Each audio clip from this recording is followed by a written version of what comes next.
Assalamualaikum warahmatullahi wabarakatuh.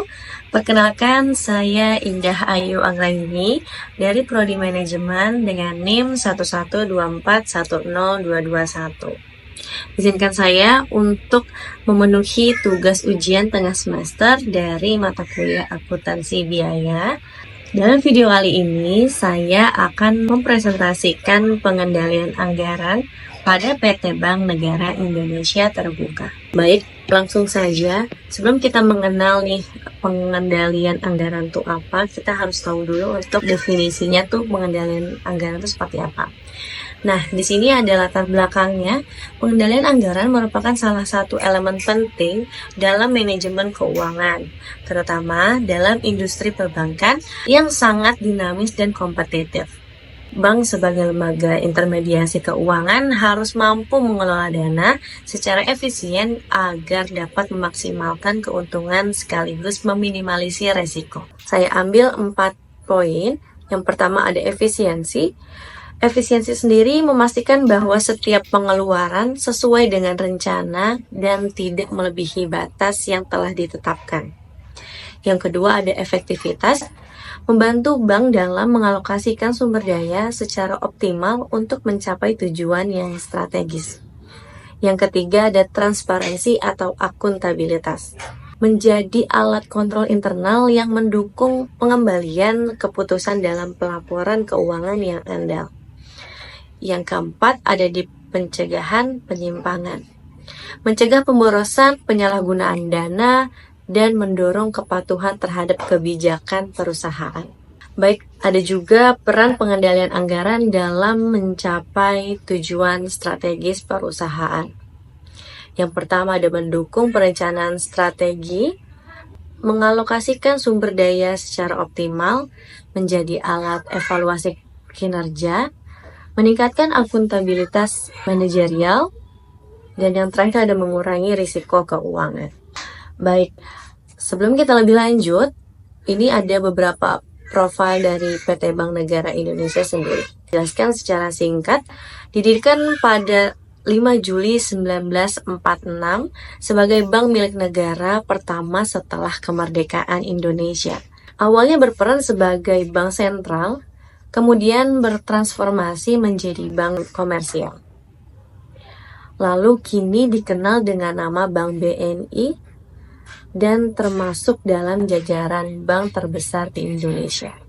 Adapun visi misinya, yang pertama ada divisi menjadi lembaga keuangan yang unggul dalam layanan dan kinerja secara berkelanjutan. Untuk misinya, memberikan layanan keuangan yang prima dan solusi inovatif kepada nasabah. Meningkatkan nilai investasi pemegang saham, menjadi mitra utama pilihan dunia usaha, lalu membangun keunggulan kompetitif melalui sumber daya manusia yang berkualitas. Lalu ada proses penyusunan anggaran di PT Bank Negara Indonesia. Yang pertama ada di metode bottom up. Proses dimulai dari unit-unit kerja di tingkat cabang yang paling memahami kebutuhan operasional di lapangan. Setiap unit menyusun dan mengajukan anggaran berdasarkan kebutuhan yang spesifik dan proyeksi aktivitas mereka selama periode anggaran tersebut. Yang kedua ada evaluasi dan konsolidasi. Kantor pusat mengumpulkan dan mengevaluasi seluruh usulan dari unit kerja. Proses ini bertujuan untuk menjamin keselarasan anggaran dengan strategi dan tujuan perusahaan. Yang kedua ada mengkonsolidasikan anggaran agar tidak terjadi tumpang tindih atau pemborosan dana. Yang ketiga ada menyesuaikan dengan kapasitas keuangan perusahaan secara keseluruhan. Baik, apa sih implementasi pengendalian anggaran di PT Bank Negara Indonesia? Di sini ada pemantauan realisasi anggaran dilakukan secara berkala, bulanan, dan triwulan, untuk memastikan pelaksanaan anggaran ini sesuai rencana atau tidak. Membandingkan antara anggaran yang telah direncanakan dengan realisasi aktualnya. Lalu mengidentifikasikan penyimpangan baik kelebihan maupun kekurangan anggaran. Lalu dilanjut dengan analisis penyebab penyimpangan, apakah karena faktor internal atau eksternal. Lalu tindakan korektif, melakukan penyesuaian strategi seperti pengurangan biaya atau pengalihan anggaran ke pos prioritas. Revisi alokasi sumber daya untuk memastikan tujuan ini tetap harus dicapai.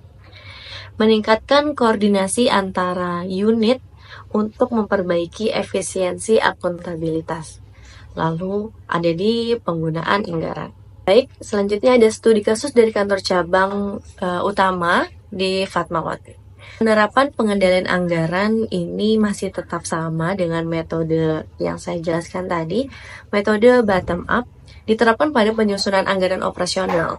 Setiap bagian unit menyusun anggaran berdasarkan kebutuhan dan proyeksi masing-masing, lalu dikonsolidasikan di tingkat cabang. Lalu dilakukan pemantauan dan analisis varians secara berkala untuk meningkatkan atau membandingkan rencana dengan realisasi anggaran. Hasil analisis ini menunjukkan perbedaan atau varian yang masih dalam batas wajar dan tidak mengganggu efektivitas operasional. Lalu diuji statistik atau bisa disebut dengan t-test, digunakan untuk menilai apakah terdapat perbedaan yang signifikan antara anggaran dan realisasinya. Lalu hasil uji ini menunjukkan tidak ada perbedaan yang signifikan, artinya pelaksanaan anggaran ini tergolong efektif dan terkontrol. Lalu kesimpulan yang bisa saya sampaikan, pengendalian anggaran di BNI ini merupakan proses yang krusial yang mendukung pencapaian tujuan strategis dari perusahaan tersebut. Meskipun terdapat tantangan seperti keterlambatan penyusunan dan keterbatasan sistem, upaya perbaikan terus dilakukan melalui pengembangan sistem dan peningkatan kompetensi SDM. Baik, sekian presentasi dari saya. Semoga video ini bisa bermanfaat untuk kita semua dan sampai jumpa.